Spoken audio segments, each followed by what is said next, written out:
A few months ago, I was very, very tired. I had just dealt with and overcome health challenges. I was navigating an unexpected and a deeply, deeply painful loss, as well as work, multiple things that the Lord has committed into my hands, so many changes and a number of other things. I just got to a point where I felt like I had no more strength. I didn't have the fire, the passion, and the motivation to carry out the things that the Lord had committed to my hands. Some time passed and I slowly began to regain my strength. This was one of the days that I was able to get a number of things done. And so I decided to record this extremely spontaneous video. And in the process, I shared a number of things that helped me get to where I was able to become productive again in terms of the visions that I had put on hold. The most important thing that helped me was basking in the presence of God and asking Him for strength. But in addition to that are the things I mentioned in this video. I didn't plan to ever post this video, but I had a strong urge to do so. And so it is my sincerest desire that it helps whoever is where I was some months ago.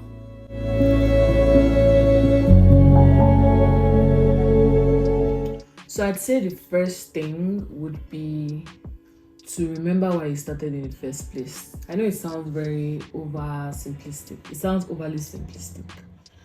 But I actually believe that is one of the most important tips, because life is very interesting. Today you're on cloud 50, not even 9. Very pumped, very excited to do all the things that you said you're going to do, and then tomorrow something happens, a little inconvenience here, a little inconvenience there, and you feel like, who sent me? Right? Well, yeah, that's why it's important to write down, write the vision down, put it in places you can see it. I don't think it's necessary. I'm not even necessarily talking about a vision board, right? But I'm just saying, like, put what the Lord has put in your heart, what the vision is, what you are saying, right? On the days that you feel the high, just write everything down, put it in places that you can easily see them, so that on days when you don't feel that way, you remember where you're headed, what the vision is, why you're doing what you're doing in the first place. So that's something I personally do, and something that genuinely helps me, and I believe it's going to genuinely help anybody who feels too tired to get their butt up.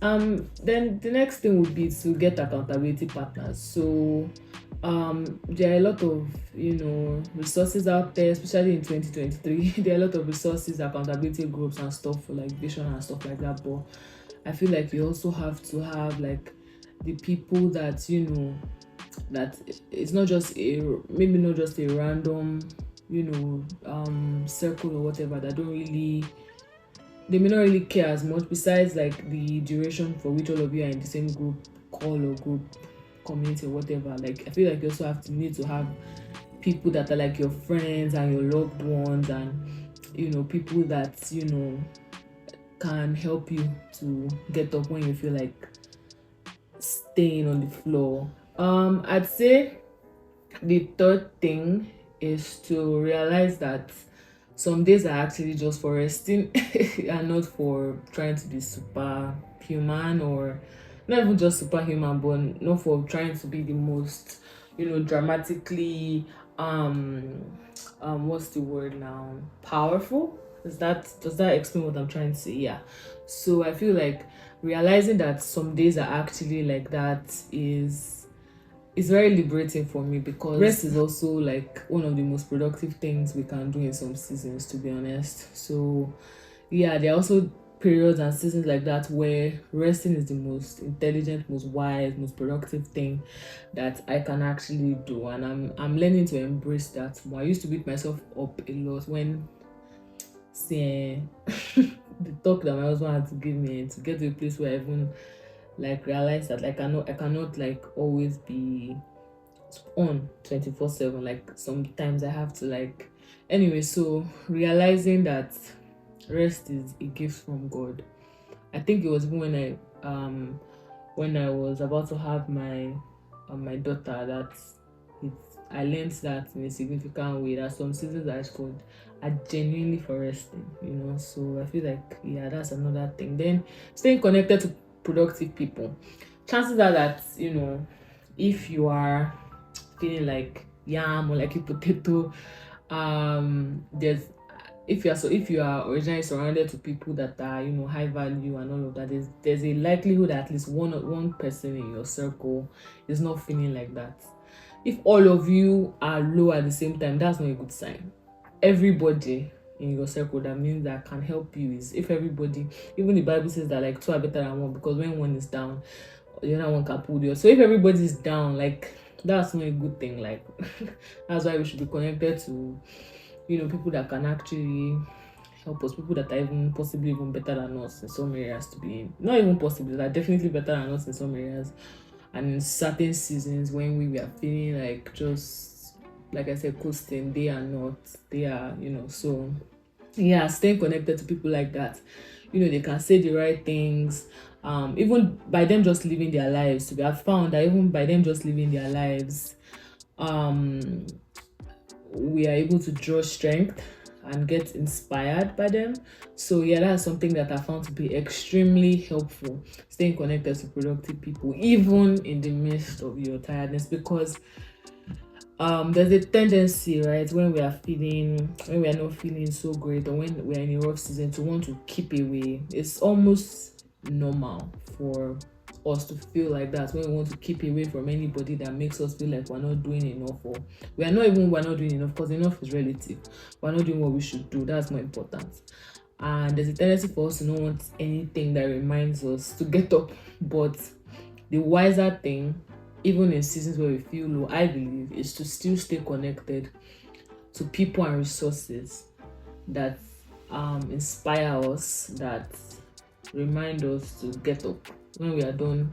Like rest is for a season, then when it's time to get up, they inspire us to get up. So yeah, then another thing that I now do a lot of emphasis on now do a lot of, because I didn't have the wisdom to do a lot of it before, is to set a realistic schedule based on the season of life that you are in. So like I said, some seasons are for resting, and even beyond rest, some seasons, like I feel like lately I've had in the past, like I've had more things on my plate, like with work and personal projects and like family, and even cultivating a relationship with God, with my husband, is it requires a lot of time and my attention.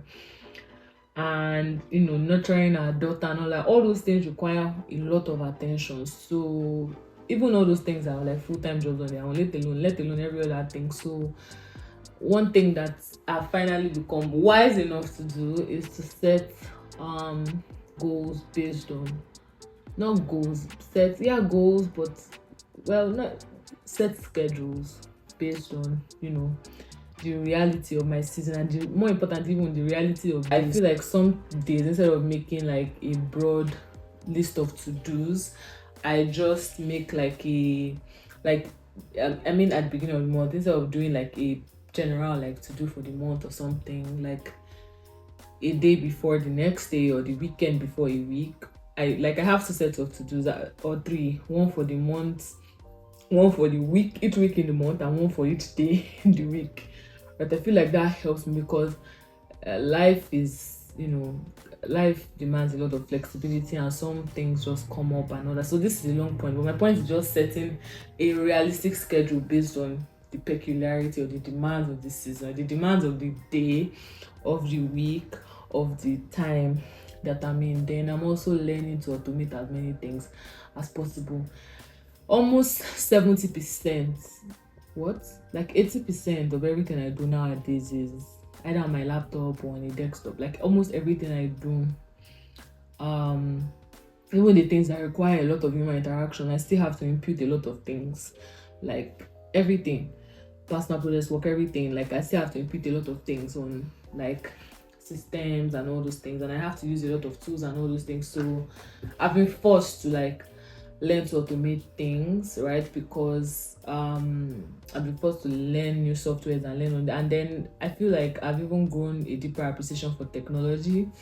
I wouldn't say I was a technology buff before, but lately and even more recently, this past few weeks, I've grown a deeper appreciation for AI and so many things, you know, that technology has given us. Maybe not so much social media, to be honest, but like a lot of other tools and all that. So yeah, so I'm learning to just automate as much as possible and just anything that, because before I used to have this, because of my own personal quirks, I used to have this belief that I must sweat. That what's the sign that I'm being productive if I'm not sweating? I don't know if anybody else is like that, but lately I'm learning that that's not wise, that's not true. And so I'm automating as many things as possible. So I feel like it can also take a lot of burden off you. It reduces the hours I need to spend doing a task or doing something, right? There are a couple of things I can automate, like my relationship with God, my relationship with my husband, my relationship with my daughter. But almost every that, well, family I can automate, like the, you know, by automate I mean I can just have like okay, that's not automating. So maybe I can automate the time I spend with loved ones too. But you get the point. I think it's only building relationships I can automate and networking to a degree. But almost everything else that I am doing at least can be automated. Even the parts that require, like I said, human interaction, there's still an aspect of automation that helps me. So yeah, and today I've benefited from that a lot as well. So yeah, then speaking of automation is also a linked point, which is delegating. I'm meant to do more of that with stuff like work in progress, and there's some things I have to do, right? Even with like personal projects and some very specific things and all that. But for as many things as I can delegate, I'm learning to delegate, and in the future, I'm believing God that I will be privileged to have many more people to delegate a lot of things to. So yeah, that's another thing I'm doing a lot of today. For the work I had to do, that I didn't delegate, but I was able to still, because a lot of things I had to do today required me. So whether it's writing or doing this or doing, like, a lot of those things require, and there are some things I personally like to do, right? They just like, I really like stuff that involve like my writing, or I really like things like that, and I'm doing a lot more of those lately. So instead of, because of how much I enjoy them, instead of them taking from my energy, they actually give me strength somehow. Like, they give me energy boosts. I don't know how to explain it, at least not right now, because this is the most spontaneous video I've ever done, and I'm hungry. So I'm not in the mood to start thinking deeply to try to explain anything. But yeah, I feel like that's another thing. Then another thing I feel like is extremely important, and I think it goes hand in hand with delegating somehow, is prioritizing. So which one of the things on my to-do list needs to be done today? And which one of them that needs to be done today needs to be done right now? Like, so I don't just like make my to-do list like today, for example. I try to work in like, okay, so if say I have 5 hours to do these things, the last 1 hour, 2 hours will be for the things I feel like if I don't do them today, they won't be so detrimental, they won't be so impactful. Like, I can do them tomorrow, I can do them in 3 days. Do you understand? But the first 2-3 hours are the ones that I must do today. And I found that to be extremely helpful. It helped me today. It's actually like the second thing that helps me today. I feel like, yeah, so that's something that I feel like is extremely important. Prioritizing, like, which one of the things that you have to do this week must you do on Monday, and which one of the things that you have to do on Monday must you do at like 12 p.m. or 1 a.m. Do you get my point? Or 1 p.m. Do you get my point? So yeah. Lastly, I would say reach out for help. If you feel like, the feeling of unmotivation or tiredness or weariness or just madness is lasting for a long time, talk to God about it. You know, you'll be surprised how God helped me unpack a lot of feelings. Oh, in fact, man, let's not go into that now. Another video possibly. But yeah, take advantage of the Holy Spirit, talk to God about it. Also reach out to mental health professionals if you believe that is something that you need professional help for. Reach out to professionals, it would help you.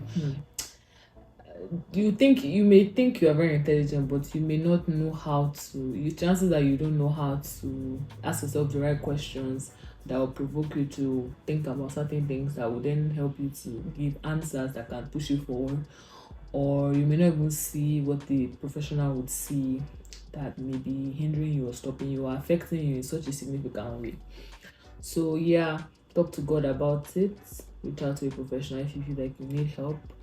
Also take advantages of the good people in your life, of the good relationships in your life, of the people that have wisdom and possibly the strength to help you to get up in such a season. Don't allow how you're feeling to bury you, and don't let how you're feeling, snowball into weeks and months of you not being able to do the things that the Lord has put in your heart simply because of how you're feeling. You get. So yeah, I just wanted to share these things with you. Trust me, this was the most, I think this is the most spontaneous video I've ever shot for YouTube. Or I just was like, who would have thought that I'd be able to do these things and these things and these things today? Let me share it with my people on YouTube.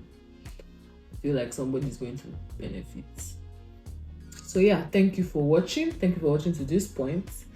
Please subscribe to my channel if you haven't. Give the video a thumbs up. It helps more people feeling the way you are feeling unmotivated or tired, to watch it. It helps more people to see it, and also share as well. And if you haven't been watching my previous videos, please do so. And yeah, I'll see you in my next video. Bye.